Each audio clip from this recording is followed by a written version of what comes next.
Acknowledge me. You like that? You like that? You like that? We're going to bite a kneecap off. Playoffs.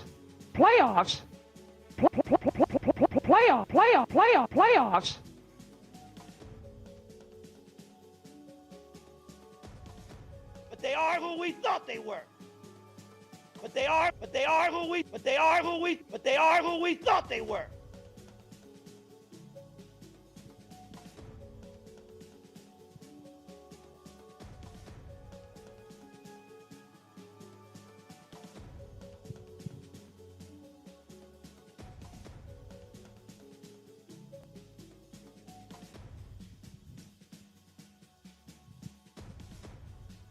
UDFA of sports podcasting, yeah.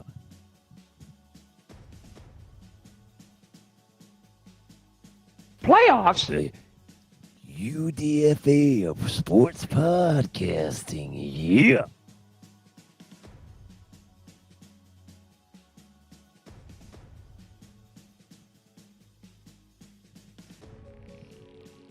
Brad Holmes should have listened to me.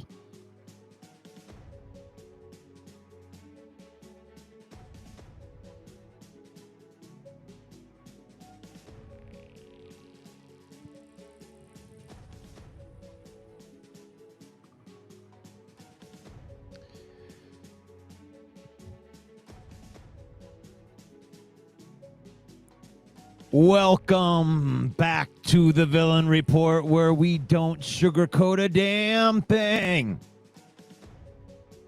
I am the 313 villain right there. That's right.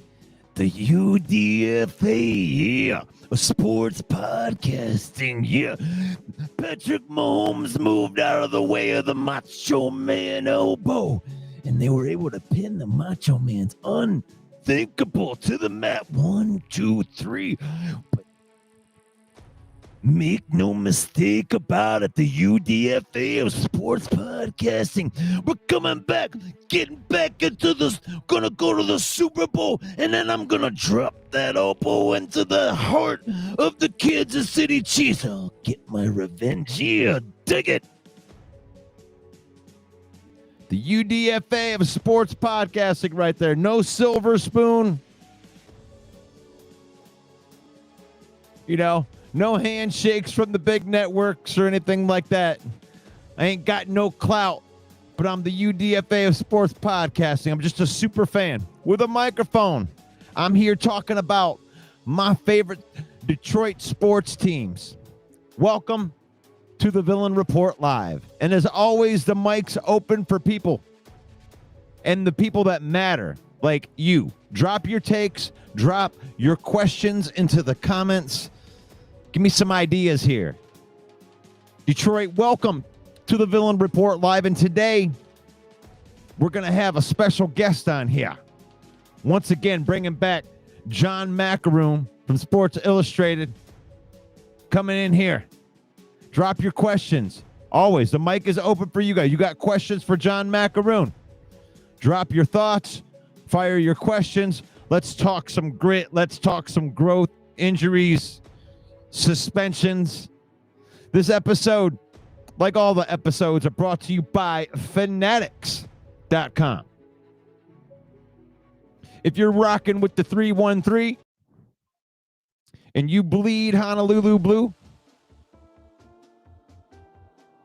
then you need to gear up like the real one over at Fanatics, our official merch partner. I'm talking official Lions jerseys, blackout hoodies, throwback Tigers gear, WWE gear, Red Wings drip so icy that it should come with a Zamboni.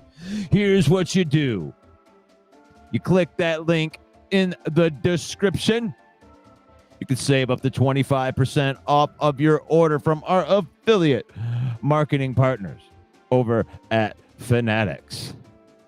Just remember that every click supports the page, and lets the world know that Detroit fans do it bigger. They do it better. Villain Squad don't do knockoffs. We do official. We do fanatics. Get yours. I want to thank everybody for helping us get across 85,000 villains onto the Facebook page right there. We appreciate you. Anybody that's liking, commenting, sharing this content onto their own social medias. And really, if you're a fan of Detroit sports, then just connect with me. Connect with the 313 Villain. We're on YouTube, Facebook, Instagram, TikTok, X, wherever you scroll. The Villain rolls. And it's faith, family, and then football on here. We use football. We don't become different after we lose. That's the motto here. We don't want to have it change us. We use football. We don't let football use us. And how y'all doing out there? Let's say hello to everybody out there, the ones that matter, out in the comments right there. Good morning, Davey. It's good to see you on here. You like that? You like that? Good morning to you, Tyler. How are you doing, my friend? You just made the list. That's right. Practice? Playoffs? Talking about practice? You just made the list. Davey, good to see you in here. Hell You yeah. like that? Somebody was looking at the slides that I had a little bit. Oh yeah. Dwayne, I always love these ones. I like reading out there. Let's go Detroit Lions football, one pride, all grit, never back down. And then it sounds like there should be some like 80s music that cues into the background right after there. That's good. Trim Reaper says the sky is falling. No, we did overreaction Monday. Yesterday, to all the people, the sky is falling now. Officially falling. We went from Super Bowl contenders to we're frauds now again. And and I appreciate the ones that are out there that really just take the ride of the season, because that's lots of ups and downs. And a lot like baseball in that way. If you ride with the Tigers all season, I mean, it's a long season because there's so many ups and downs and ebbs and flows, and football not as much. I mean, you do go up and down, but you don't play games all the time. So you're sitting in one emotion for a long period of time. So all week after a win, you're all like, yeah, check it out. Everything just worked. Yeah. And when they lose, all of the bad things that happened in there, they all manifest all week. We're going to overanalyze everything today. And either way, it's an overreaction. And that's what it is. But saying hello here, Mark Orlando in the house. We're going to bite a kneecap off. That's right.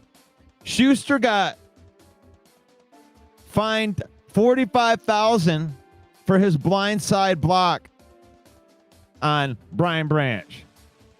Let's pause there for a second. They don't want us to complain about referees, right? We don't want to complain about referees. I don't want to complain about referees. But that right there is something right down there. Look at that comment. You got fined for a play. Guess what? They didn't call a penalty on that play because they didn't call any penalties on the Kansas City Chiefs. That's pretty ridiculous that you can get fined $45,000 for a play that the referees wouldn't even call a penalty on. Crazy, crazy world that we live in here. Juju may have a broken nose. Okay. Monty, 4 carries. That's absurd. Got to give Monty the ball more. I dig that. See, this is where we're going to do it. A little bit of the overreaction Monday carrying over into today. Jason MC says, I see that the refs missed some calls for you guys. We got a field goal stolen by the refs. Won't admit that they dropped the ball. Last time you hear from me, I'm not focused. We are we're now focused on the Philly at home. I'll give the villain squad the same advice.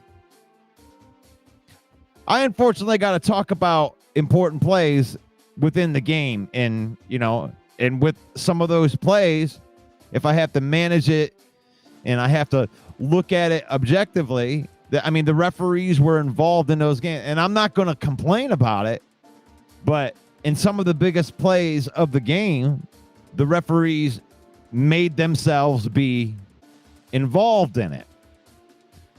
And we can argue all day whether they missed the calls or whether they didn't get the calls. But it's crappy to me that you have to talk about it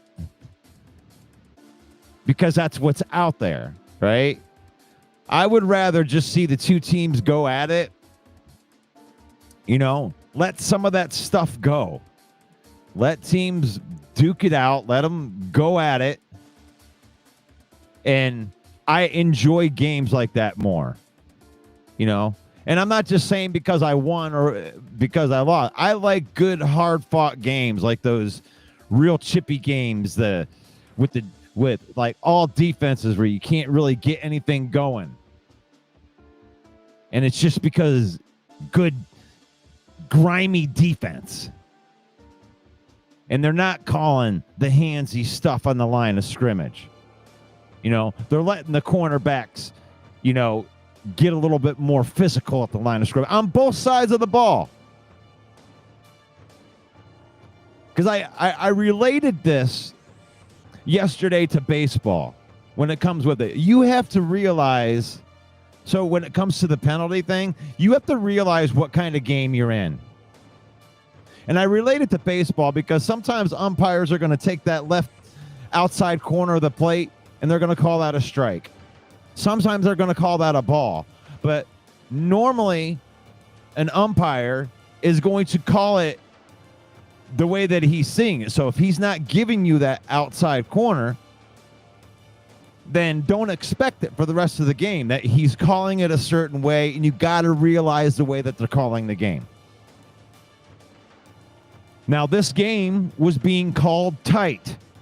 Well, at least on the Lions side of it. It was being called tight. They weren't letting them get away with the handsy stuff. They're not going to let you go in and, get the unnecessary. They didn't have to call that play. They didn't have to call that unnecessary roughness on Aiden Hutchinson. But they were calling that kind of game. The referees were.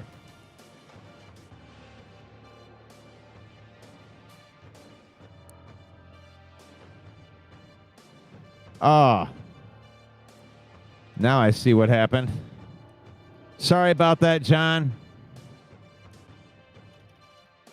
My link, my restream link did not work for him. Hold on 1 second. I got to send this back over there. I'm wondering, because John's always good to me. He would never, hopefully, that doesn't like that.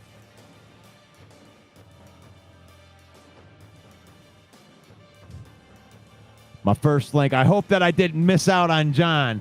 He sent me that. My link did not work the first time for John to send him to get him onto the show. And it's my fault if I don't get to talk to him today because it was a failed link from 10 minutes ago. And there he is. There he is. Thank God. That other game is set up real idiot. Extreme failure on that right there, but I wanted to do my impression. Get in there, get you on here, like, ooh yeah, the 313 villain right here, the UDFA of sports podcasting. Yeah, the Macho Man would like to welcome John Maakaron, the Doc, to the stage, brother. Yeah, dig it. What's going on, John Maakaron? How are you doing, my friend? Let's get this in there. There you are.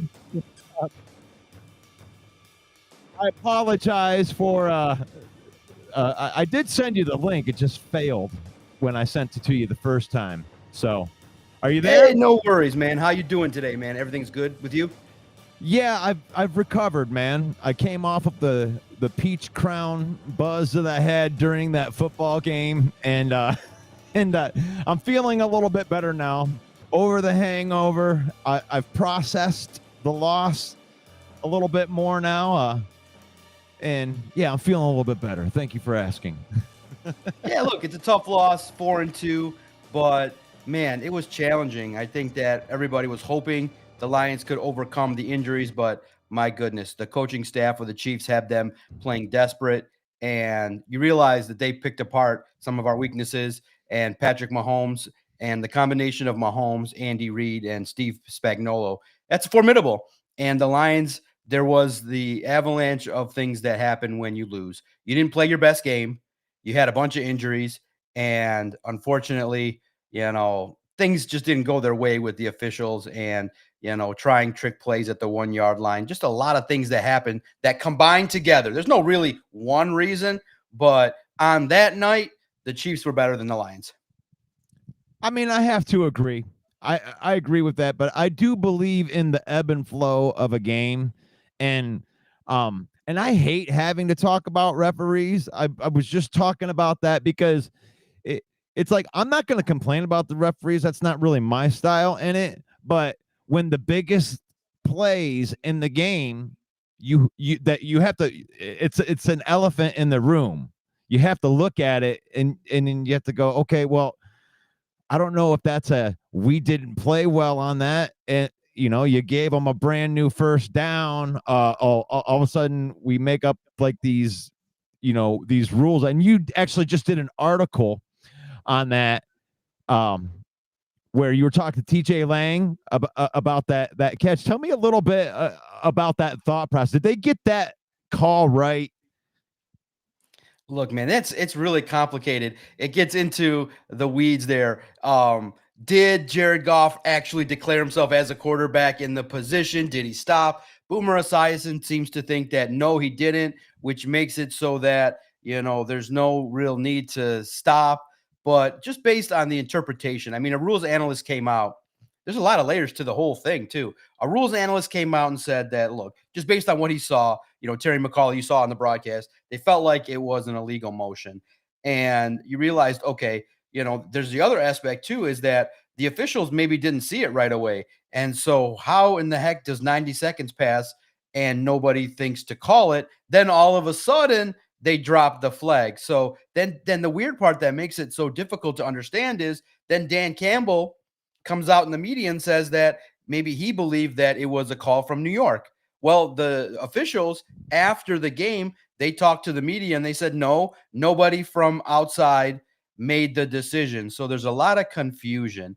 First and foremost, let's just look at it from the first perspective. You got to take that rule out. It's a stupid rule. Like, let the quarterback go in motion. Who cares if he stops? That's a stupid rule, number one. And I just think that it was a beautifully designed play from the Lions. It was smart. Now, at that point in the game, I could argue at the 1 or 2 yard line, you just hand it to Gibbs and Montgomery and you pop. You don't need to get cute in that spot. Like, you have a rugged offensive line. So you don't need to see it, but it was an executed play. But the problem is, I do think that you have to kind of assume that if you're going to try a play like that, you have to understand all the facets of the rule. And I would even say if you're Jared Goff, you got to over accentuate, hey, that I did not declare myself a quarterback, because you're on the road. You're dealing with officials that always seem to interpret things really stupidly against the Lions. And I just feel like that's a great design play. But at the same token, you got to, stop. You got to declare yourself. You got, it's just too many, in my opinion, too many facets of it. I think that in the end, I feel like the officials I feel like they got the letter of the rule correctly, but I feel like they didn't call it. And so I feel like that play maybe should have went in the Lions' favor because of the fact that, hey, they didn't understand it. They didn't understand what was exactly going on. And I feel like somebody interfered that maybe wasn't supposed to happen in that manner. So it's unfortunate that it went that way, but in the end, they got 3 points. It cost them 4, but the Lions, even if they would have scored that touchdown, they would have went on to lose. Their defense just didn't play good enough. The defense didn't play good enough. And I feel like in that spot, literally in the end, I know the Lions love their trick plays. It's cute. It's fun. But at that spot, at the 1 or 2 yard line, just go ram it down the Chiefs' throat. You were doing that whole first drive. You set the tone with a 10-minute drive. I feel like it would have had some impact if the Lions would have punched it right in. You know, there's part of me that is on that side with you. But there's also another part of me that says that you screw with the ebb and flow. Like if you go back to the first quarter and you say, okay, you didn't get the 4 points, but you still lost by 30. Like, no, it changes. Everything changes depending on what the score is. They call plays different. You know, you're in different situations. So it's like the outcome could have been completely different from that standpoint. And the idea that the part that hurts me so bad with this is because it was an awesome play that you just wiped out of existence like it didn't even happen because you decided 30 seconds after the play was over, after you round up all your buddies, and now you're telling me live here that I'm finding out that they didn't get a call from New York, that they just decided that down on the field in Arrowhead, right there in front of that home crowd. Man, we got to take this touchdown off the, what do we got, guys? Well, on page 600, under bylaw section 6, under that, on that 600 page, we found a law right here. Throw the flag, take the points off. And then to me, it hurts more that you took that awesome playoff. Whether the Lions would have won or lost, Jared Goff caught that ball and he beasted his way in there. And he's like, come on. We're going to bite a kneecap off. He embodied the grit. And I don't know, that does something to you mentally. Yeah, and Russell, it makes sense too. Like, how the heck officials don't remember all those 600 rules? There's no way. They're not smart enough to remember all that. That's no chance that off the top of their head they were like, oh yeah, quarterback's got to be in the T position, and did he? And that's a lot of reliance on these officials and trust. And I believe that somebody they got the call right, probably, but in the end, the procedure in which it was called left a lot of confusion and a lot of people upset. And it sucks because, man, Jared Goff fought too to get that touchdown, and he's got some hands. Sure. Yeah, he's 6'4". You're talking, you need that X receiver. I mean, Tesla better work, could be David Montgomery and, the X receiver red zone target Jared Goff in there, and Tesla might be out of a job. Next thing you know, they could just switch. No. Okay. I'll stop. Rick C. Let's see. Send the link. Let me get in here and say hello to everybody in there. We got any questions in there? The Goff TD would have set our offense on fire. Getting Rob nearly killed our momentum. I'm a big momentum person when it comes with this. So let's go into another call that they made or didn't make. I think this one's a little more cut and dry with the Aiden Hutchinson, getting in there late. I think that was obviously him getting in there late, maybe a little bit of a Academy Award winning performance by Mahomes by accentuating, because I really believe that Aiden Hutchinson could have destroyed him a heck of a lot more than he did on that play. I don't know. What do you feel about that call? Yeah, look, man, it's just one of those things where the time it took, taking 1 or 2 steps to hit the quarterback. It's unfortunate. You can't do it. Quarterbacks are protected. You're on the road. It's Patrick Mahomes.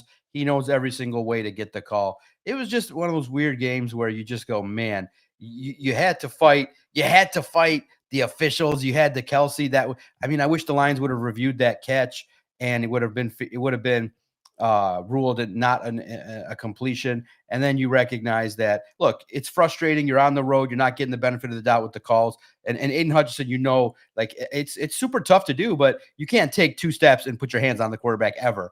Mahomes is going to do the theatrics. That the officials are, it had to feel like, right, the Chiefs are not going to go to 2-4. But I just was shocked that throughout the course of a 60-minute game, they didn't find one holding call against the Chiefs for the Lions' favor. They didn't find anything. There was, I think, a call that the Lions had to decline late in the game. But overall, look, the refs weren't the reason the Lions lost, but they surely didn't help. They didn't make the night any easier for the Detroit Lions. And it's unfortunate, but in my opinion, I realize that, the Detroit Lions, when they go out and play, if they make some mistakes, Amon-Ra's drop was an issue, too many penalties. And then in the end too, it's just, you have to give the Chiefs credit. They realized where our weakness was. They understood that if the Lions secondary was going to be beat up, they were going to play a lot more zone.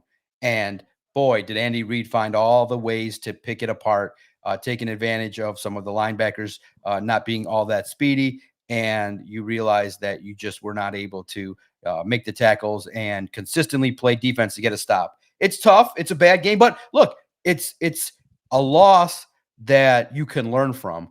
And I definitely believe the linebackers will get better from this. I believe that Kelvin Shepard will also get better by being schooled by Andy Reid.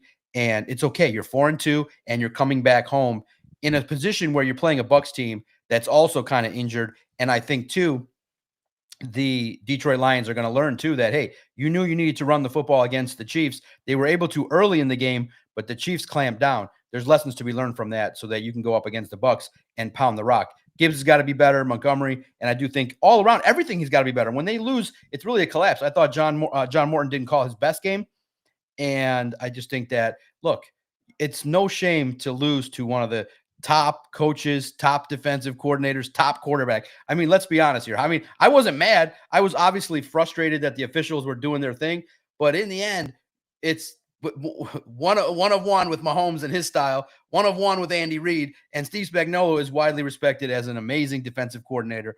So it was going to be and also to the desperation that the Chiefs had. They didn't want to go to 2-4. So it made it for a rough night for the Detroit Lions, but I think they'll rebound, and having that extra day, to game plan and get ready on Monday night, it's going to be a zoo in Ford Field. So I'm pretty confident the Lions are going to get to 5-2. I love that confidence. And there's so many different temperatures of how you can feel after a loss. If you got guys that are just running, rampant in the wrong direction and it just looks awful out there, you got to call that out. But when you just got kind of a game that, this was just a grindy game. And I think it was a little bit closer than what the score had shown. And it really just came down to who was in there on them big plays. The Chiefs, they were successful on their fourth down tries, and the Lions were not successful on their fourth down drives. And really, if you just go and get a couple of those fourth downs, like the Amon-Ra catch, very uncharacteristic drop at that point in time, and you get a couple of those, and the trajectory of the game could have completely changed from that point. You just got to be in those big moments. And what I love about this team, that I don't feel bad about this team, is that we force those moments. Like, we ain't looking for those moments to happen. Oh God, it's fourth down. What are we gonna like? They're all like, okay, it's fourth down, and we're forcing this big play. And our guys are ready for this big play. Are you ready for this big play? And they force those moments rather than just letting those moments happen to them. Yeah, and you look at it from the perspective of going into that contest, you realize that your secondary was depleted, and also too, you guys you have players out there playing, but they're not 100%. Kirby Joseph and Brian Branch are dealing with things. They're doing probably God knows what to try to get out on the field, so they're not 100%, and so you're depleted. And it was just unfortunate that they couldn't get the stops when it was needed. And look, Patrick Mahomes found all the open lanes, and look, the linebackers, they just made a lot of mistakes. First and foremost, you start with, okay, you have the next man up mentality, right? Amik Robertson, you can't get blocked off your route. You gotta handle the business there. You can't get, I know that they run great pick plays, but that's not you got to stick with it. You got to fight through that. You can't just let the guy get wide open and get a touchdown.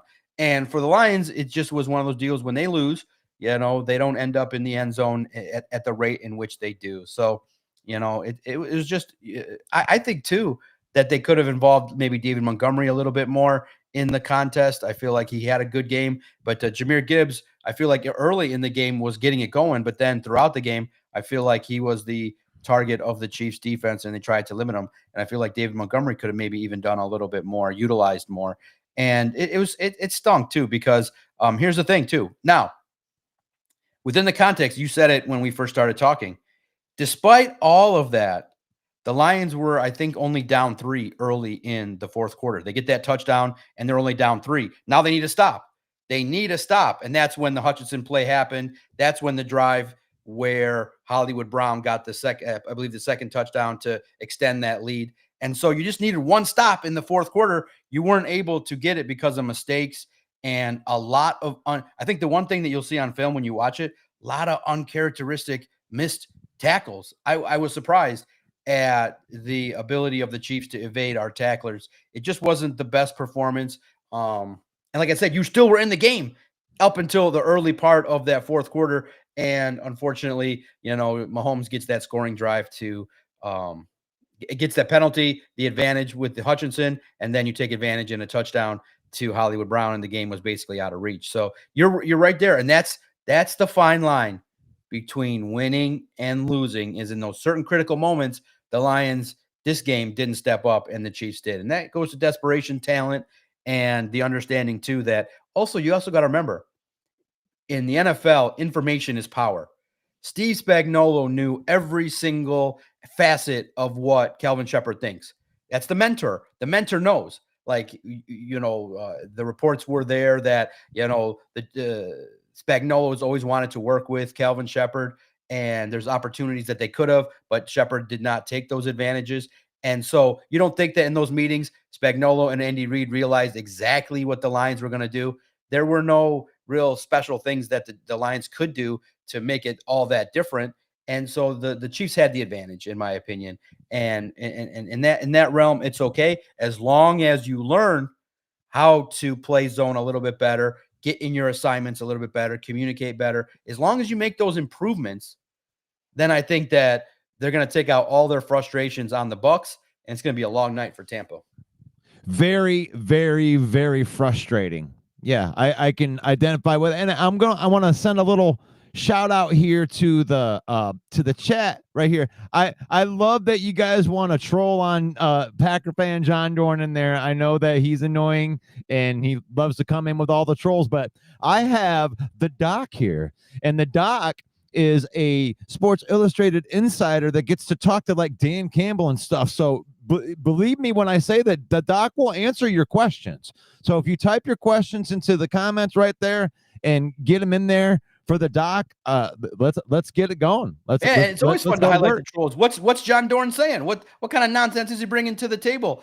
Look, if he's a Packers fan, I feel bad because they were rolling and Jaden Reed went down. I think that they've had their little bit of struggles in their play, but they're still winning games. They're 3-1-1. It's cute, but I think the Packers got some things to worry about themselves. Yeah, I think John's just kind of trolling the fact that he's calling Hutchinson a dirty player for coming in late on the hit. He's just rubbing it in a little bit. But here's the thing about John. I got to give it to John. John does come out, after the Packers win or the Lions lose. But any other time, we don't have to really worry about John because he goes into witness protection and, he's completely safe in his little safe space right there when they lose, so he doesn't have to take any punishment like when you lost to the Browns. Yeah. But I will say this. Okay. If you follow me at Detroit Lions on SI's YouTube, I've been doing shorts and videos. I did reveal that I was on a show last Wednesday, and I was on a show with a Kansas City Chiefs supporter. And he was blowing up my phone, talking a lot of trash. And he came in and told me, he's like, Doc, I know you're a homer. I know that you're praising the Lions, but I'm telling you, Mahomes is excited as all can be to pick apart that secondary. He's like, get ready. And so I posted it on a short or on a video and said, guys, get ready. Mahomes knows that the Lions secondary is hurt. He's as hungry and as happy as can be. And so you were warned. I told you guys the Chiefs were ready, and they knew that the weakness was the secondary, and they were going to go after it. So I wish I would have predicted that the Lions would lose, but I don't want to do that, especially when the team was playing well. And I feel like in that game, one or two breaks go their way, they can win that game. So that's just how it goes. It's a scheduling loss, road loss. You're not going to go 16-1, but like I said, as long as this football team can learn and grow and hopefully after the bye week get healthier, I'm still thinking 11, 12 wins, man. This team, this offense, when they're playing well, almost unstoppable. So let's talk about the frustration here a little bit. The tensions boiled over on Monday Night Showdown when Brian Branch and Juju Schuster got into heated altercations. Camera caught Brian Branch giving him kind of like a Rick James slap and then a judo style takedown onto the turf. But they wasted no time in handing down the suspension. 1 game suspension, too much, too little. What do you think about what they laid down there, John? Yeah, did you see my report earlier today? I did not. The microphones caught Brian Branch, and he said to Schuster, "Hey, what did the 5 fingers say to the helmet?" Whack! and that's what happened. And listen, it's really an interesting dichotomy because I think Detroit fans love Brian Branch for being that. Like, he literally is a physical manifestation of Dan Campbell saying, go out there, bite the kneecaps, fight, be aggressive. But it's like that very fine line. Like, you got to turn that off when the play's done. It's whistle to whistle, balls to the wall. When the whistle hits, you got to stop. You got to stop. And it's really tough. It's easy for us to sit here and say that.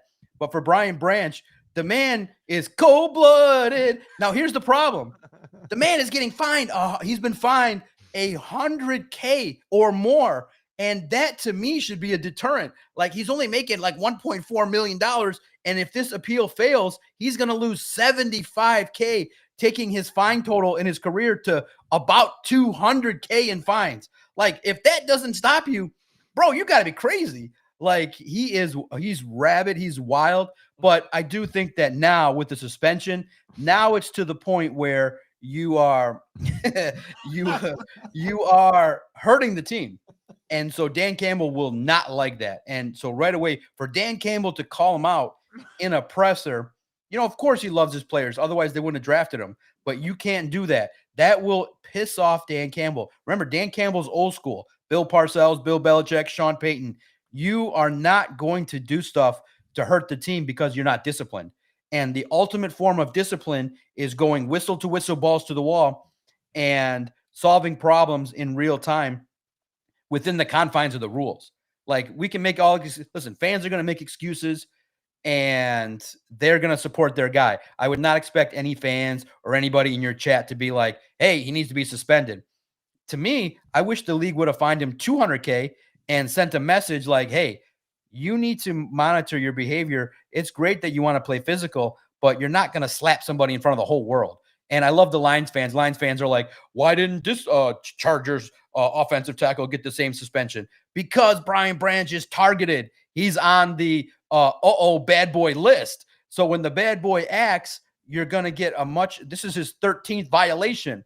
An offensive lineman that's on the Chargers, his first or second violation, is not going to get a game suspension. The reason why Branch is suspended is he's a repeat offender. This is his 13th violation. I mean, that's to the point now where every single thing he does, he's going to get a letter, he's going to get a fine. So he's got to clean it up. And the Lions will have to correct this.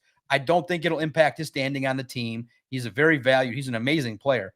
But unfortunately, what is surprising is after your 5th time, your 6th fine, 7th fine, 8th fine, you're not learning to stop doing things that are lacking discipline. And this one is the worst one. It's the most egregious. Look, you can, it's always interesting to me because I'm a psychologist and people always say, well, someone said this to me, someone said that to me, and that's why I did it. Well, in the end, the judge is not going to care. The final people come to me in my private practice when they get court ordered. And then finally, the judge is the letter of the law. He's like, I don't care. You broke the law. You're going to jail. Like, it's going to happen. So you can't claim that, Juju pushed me in the back, and nobody called it. Yeah, nobody's going to call it. You're in Kansas City, bro. Like, oh my God, they didn't call it. Bro, you're in Kansas City.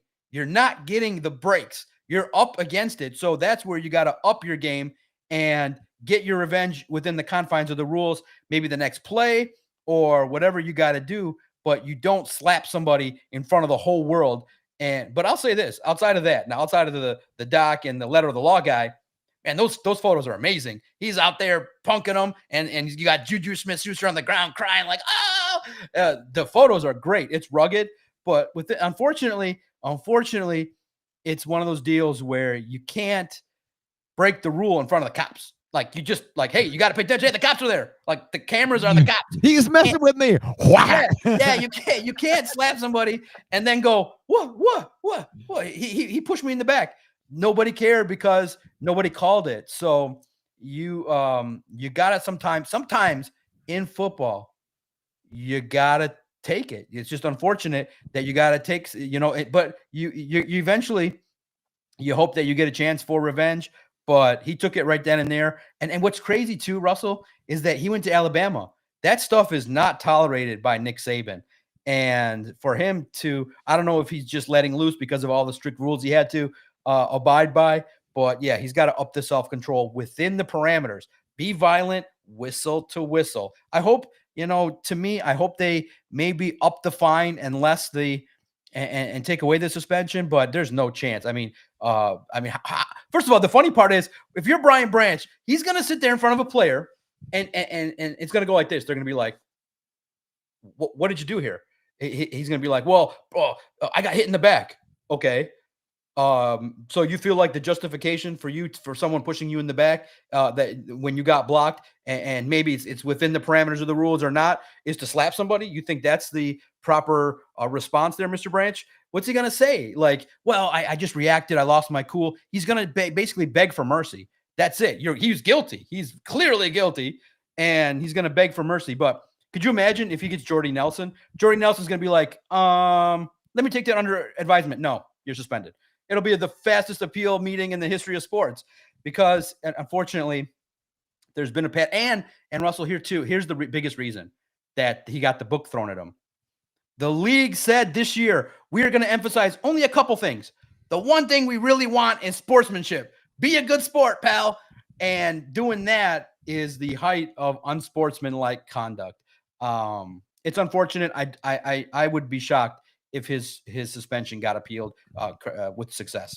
But you know what does happen, though? I mean, I don't know if it was going to happen right away if the suspension would have went, if he would have accepted it, if it would have been for this next game. Do you know if that would have been the case? The appeal meeting will be Thursday or Friday.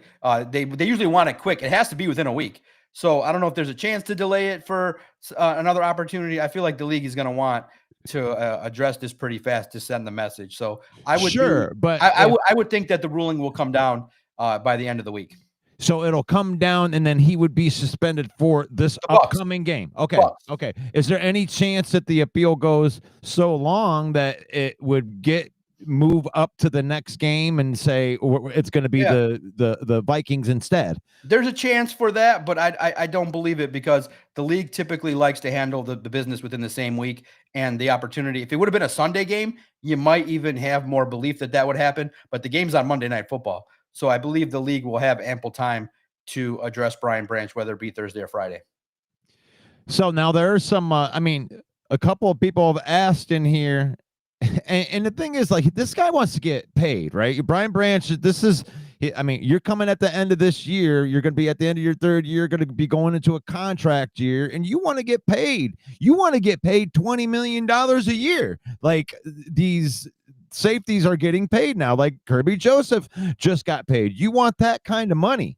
So is this, when you're looking at Brad Holmes, you're looking at this. Are you willing to just open up that playbook? He's a very talented player. He's probably one of my favorite defenders on the team.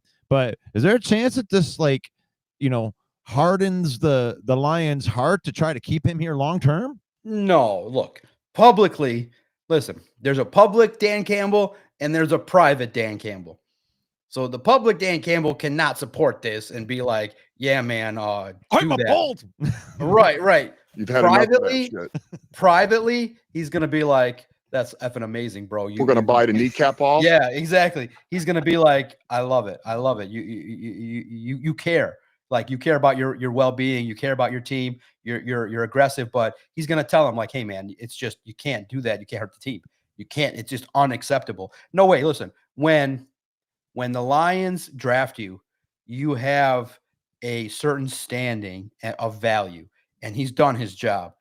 I don't know if his value is 20 million because he doesn't get as many interceptions as Kirby Joseph, but I do believe that he'll be a valued member. He's the representative out there of what this defense likes. There's no way that Calvin Shepard would look at Brian Branch and the way he plays and say, no, I don't want that. No, I think he'll be a Lion for a long time. Listen, and the rule of thumb is this. If Brad Holmes drafts you, you're in the club, baby. You're in the club, and you can make some boo-boo mistakes. Look at Jameson Williams. Remember, Jameson Williams had 2 boo-boo mistakes, and everyone's like, oh, and it was like real bad, like multiple game suspensions.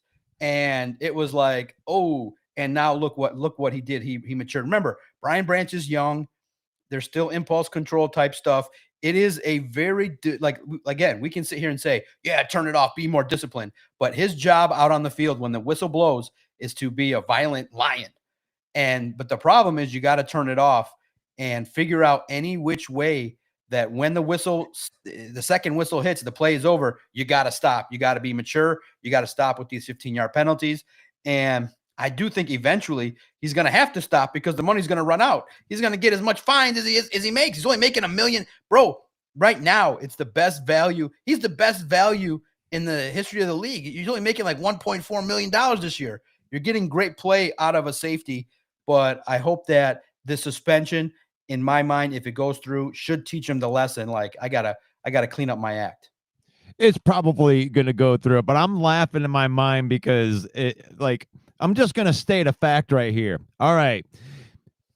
If you 5 fingers to what did the 5 fingers say to the face? Slap somebody across the face, 1 game suspension. Gamble on an app, 4 game suspension. Let that sink in for a minute to show you where the NFL's priorities are really lying right here and what they really want to stop from happening right there.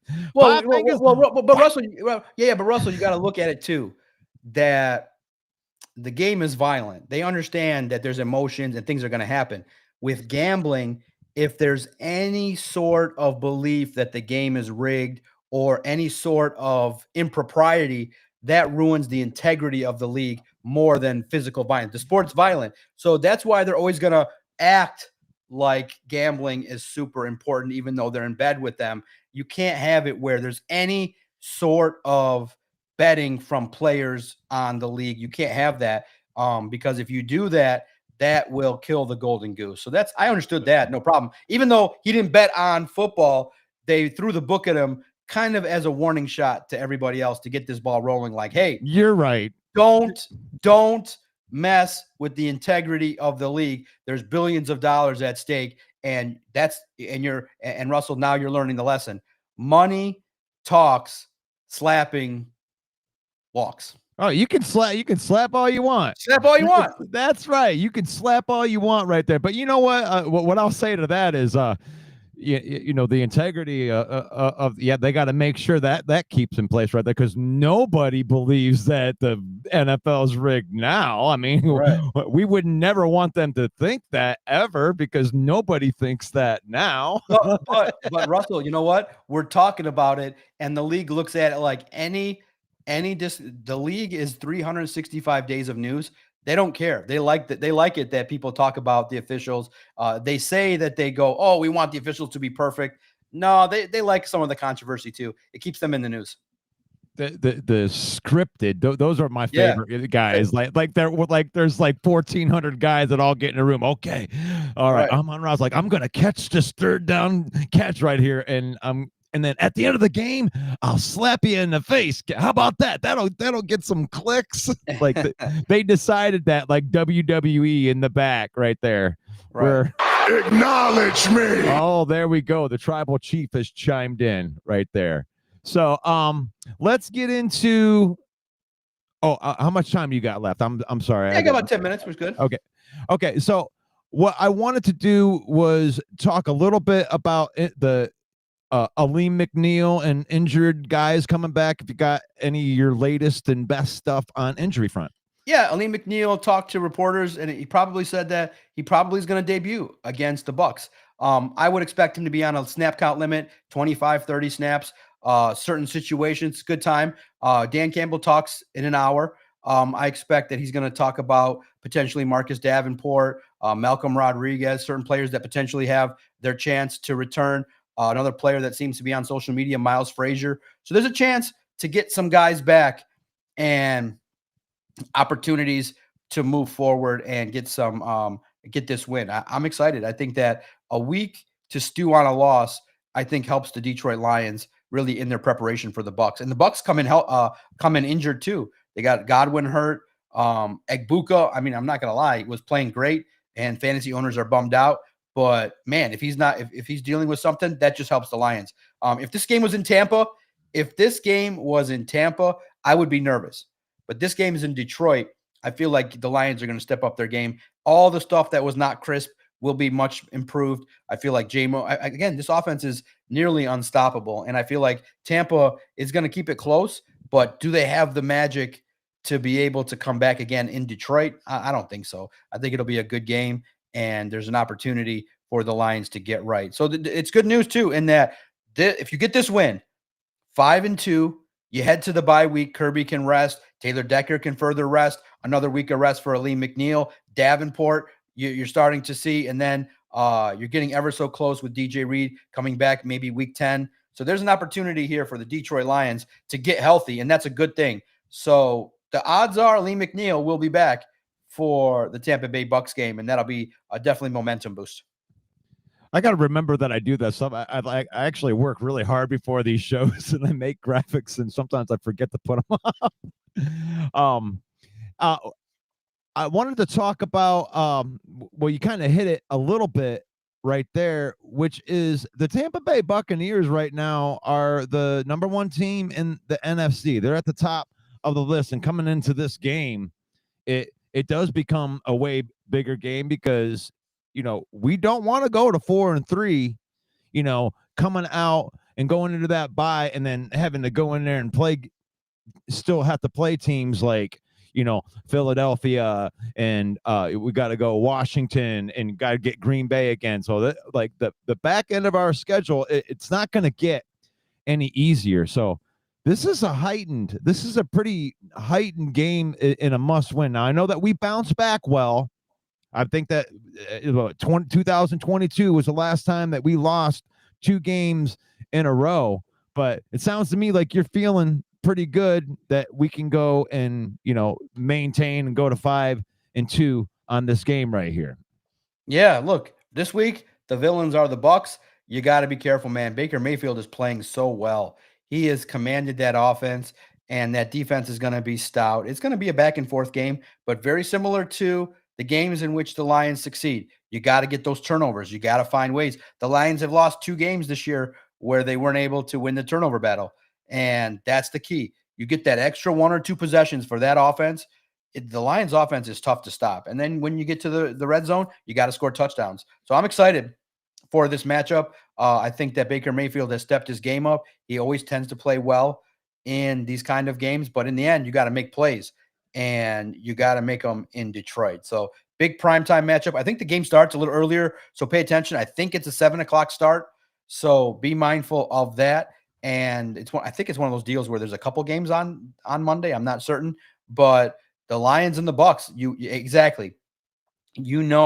That there might be a little carrot dangled, like, hey, win this game, guys, and you don't got to come in for Tuesday, Wednesday, and you get the rest of the week off. You know what I mean? Come in Tuesday morning for a little film review, be out by noon, and we'll see you on Monday. Could you imagine, if you get that extra motivation to get all of the next week off? The bye week is going to help no team more than the Detroit Lions because of the fact of Taylor Decker and Terrion Arnold, DJ Reed, and Kirby Joseph. It's one of those deals too where I would expect that the Lions maybe limit him in practice this week. He's been hobbling. He's a warrior to go out there, but they got to make sure that if he's any sort of injured, I don't care, even this week, you're looking for the long-term health. The schedule eases up in the second half. You got to make sure Kirby's right. So I'm very, very excited that you're gonna get some guys back. It's just gonna be great to see, and you're gonna get some good players back. You're gonna get potentially in the second half Malcolm Rodriguez, Alim McNeill, DJ Reed, Terrion Arnold. Those guys are all gonna come back, and it's just gonna be great. That bye week is really, really gonna help, and I feel like the Lions are gonna be off to the races after the bye week. Any news on Josh Pascal? It's I've asked, and it's been the same. They say that, Dan Campbell said he's inching along, but not ready yet. So we'll get an update this week. I expect to hear good news on Rodriguez, Davenport, and Miles Frazier, and then we'll get some more updates on those that are a little bit more long term, including what's going to happen with Taylor Decker and what's going to happen with a guy like Josh Pascal. It's unfortunate, whatever he's been dealing with, derailing his development. But if you can get anything out of him, that'll be great. And then too, like your chat says, eventually, in probably November or so, you'll start to hear about the rumblings of the Lions bringing back Ahmed Hassanin. So he's got to wait 3 weeks past when he heals up. So that probably lends to November. So that'll be exciting if and when they bring back Ahmed Hassanin. And then I think, as your chat realized too, I guess Brett Holmes was right. Zadarius Smith found the appeal of retirement to be so much better than life in the NFL. But I will say this, if he came to Detroit, I don't think he would retire. Listen, I'm in the locker room 2-3 times a week. Life in there is fun, man. They're playing games, they're having fun. Everybody, even in tough practices, they come back. They're all the locker room setup is nice. They got card games going on. They're hanging out, pool competition. They're talking junk to each other. They got massive TVs, all watching football. Life in the Lions locker room is pretty good, and it's because of the fact it's a good team and there's a lot of good leaders. If he was in Detroit, there'd be no way he'd retire. It's fun. It's fun in there. What then? Why? I mean, he was in Philadelphia. I mean, they just won a Super Bowl. How can their locker room not be as cool as our locker room? I mean, I'll tell you this. No. It's also too that when you play at that level and you're old, your body's beat up. So he played a couple games, and I'm certain the Monday after he felt worse than he ever felt in his life. You got to remember, he didn't participate in camp. So now you're going from chilling like a villain on the beach and vacationing, and you just have that in your memory. You're having fun. You're at the BET Awards. Now you're back in a schedule where you got to work. The thing that was crazy to me, I knew this, but it wasn't at the top of my mind. The players have to show up on the day after the game and lift weights to get the recovery going. Could you imagine playing an NFL game? You wake up feeling like absolute dog crap, and then the first thing you got to do is get in the weight room. Like, I can't get out of bed on Monday morning after writing five articles at 11 p.m.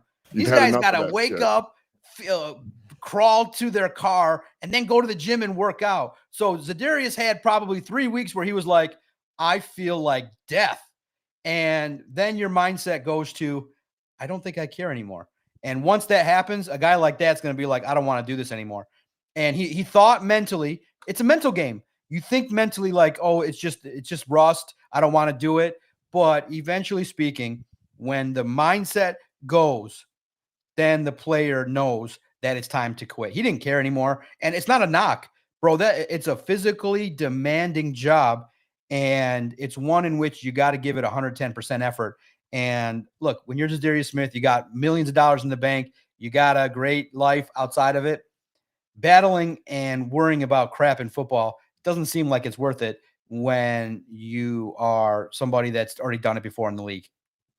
Now that was way awesome insight right there. I don't let anybody during this offseason really give the Lions any crap about Zadarius Smith not getting signed here, because to me it's just logical. You don't get rid of a guy because you want to save $7.5 million and then turn around and sign him for $9 million. That's just stupid. You don't do that. It doesn't make any sense. But sometimes a lot of people don't understand that part of it. I'm such a cap nerd when I go in there. I want to know exactly how much everything costs. We're going to break it down to the dollar. But great insight right there, John. And I always appreciate you coming on here and giving your insight, because you are a lot closer to it than I am. And it's such a great treat for the people that watch this show to have you on here, man. I appreciate it so much. Tell everybody where they can find you, and I'll put up the link right here for you. Thank you. Listen. As long as you send me a link, I'll show up to the show. It's a great opportunity to find our work on X at Detroit Podcast. That's the hub. I cover the Lions on a daily basis. I go to Allen Park. I ask questions, some good ones, some maybe interesting ones. And I cover the team from a perspective of, from the fan. Hey, what do you guys want to know? Let's bring some information. You can visit the website, si.com/NFL/Lions. Daily articles, videos, analysis, all the info you want, PFF, podcast.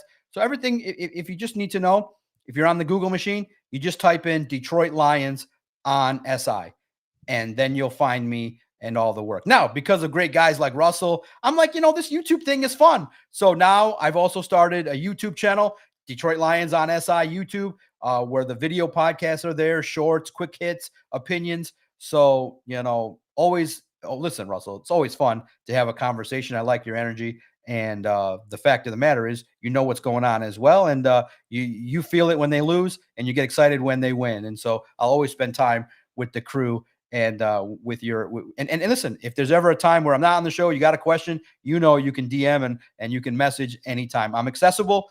And definitely, I know you guys want to know about the returning players. I'm certain somebody's going to ask, because I'm not certain I'm going to go out there today, because for me, it's an hour drive and it's only 15 minutes. Dan Campbell's going to talk at 12. They air it on YouTube, but I'll be there Thursday, Friday, Saturday, and then Monday for the game. And I'll leave you guys with this: Detroit Lions 30, Buccaneers 24. Lions go to 5-2. This game is a Sam Laporta game as well. And guess what? Simple as this: Amon-Ra had a drop, 2 touchdowns for St. Brown, 1 or 2 for Laporta. And let's go 31. 4 touchdowns, 2 to Laporta, 2 to St. Brown, and a field goal. 31-24. Lions get to 5-2.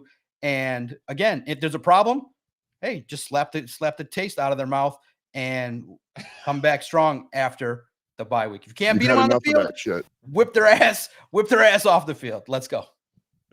That's right. That's John Maakaron, baby. Thank you so much for being on there and doing that thing right here. The villain always loves to have some John Maakaron on here asking good questions. This is one of the funnest episodes that I can do. He's so knowledgeable. And just remember, when I do have him on here, that you guys can straight up ask questions, and maybe I'll get the information out there a little bit faster. You can DM me too if you want. If you have any questions that you want me to ask John Maakaron or any of the special guests that are on here.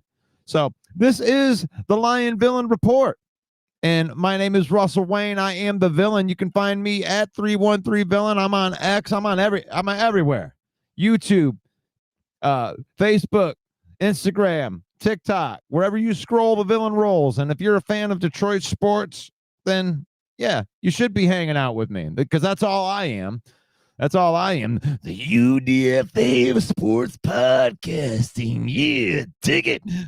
The Macho Man Randy Savage. Going back home, gonna sit down, gonna get myself something to eat, and then the Macho Man's gonna get ready for Monday night. Oh yeah, gonna climb to the top of Ford Field, straight from Eminem's box, and I'm gonna drop the elbow in the middle of Baker Mayfield's chest. I'm gonna get the 1, 2, 3. Yeah, dig it. Yeah, the Macho Man does it the Macho Man style. How dare you not believe in Sam Darnold, Donald Schwarzenegger? I will be a top flight quarterback. It doesn't matter if I play for the Vikings or I play for the Seahawks. I don't care. Sam Darnold rules the NFL. Take my hand. You can do it. Try hard. Do it now. Brad Holmes should have listened to me. I'm not negative. I'm realistic. They should have signed Zadarius Smith, and now look, he retired. He wouldn't have retired if they would have listened to me. I'm not negative. It's the same old Lions all the time. You never won anything. Oh, hell yeah. If you're a Detroit Lions fan, a fan of Detroit sports, give me a hell yeah. It's because if you don't know what to put into the comments, you just say hell yeah. That's right. episode brought to you by Fanatics. Thank you to our official merch partner right there.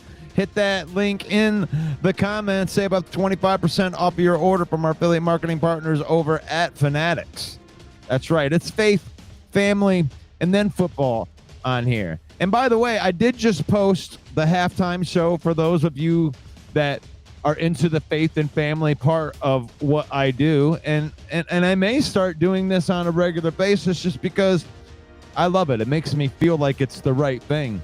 Because while everybody else is doing whatever they're going to do at the halftime, I figure I'll spend some time with you guys, and whoever wants to worship with me can do that for 10 minutes during the halftime shows if you want to do that. But I just linked that. I put that right up onto the Facebook page, the halftime show. It's about 8 minutes. I'd appreciate anybody that would go and actually even listen to it. But just remember, it was in the mindset before the Kansas City game. I had no idea what my mood was going to be like during that thing. But it is faith, family, and then football on here. We use football. And even and after losses, to me, I think it shows more of what you can do, because it's all about the character. We don't change when we lose because we have it faith, family, and then football in that order. You don't let football rule your life. You know, you don't have to turn into a butthole when they lose. You use football. Don't let football use you. And may the Lord bless you. May the Lord keep you. May the Lord shine his face upon you until we meet again in Jesus' name. Amen. Thank you so much for being part of today's show with John Maakaron. Thank you to John Maakaron for taking his time out of the day. You guys enjoy the rest of your day, and I will see you in the next one. Peace out.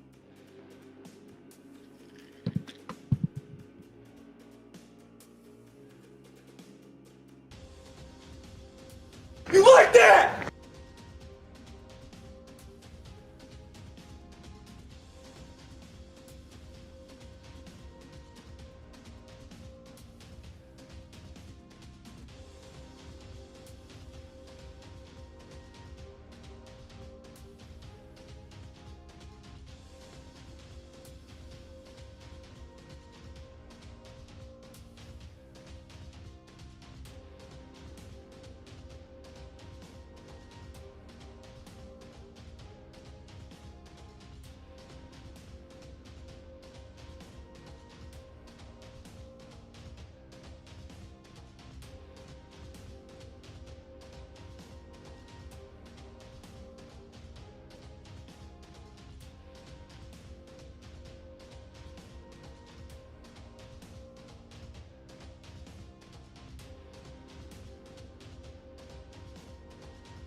You just made the list!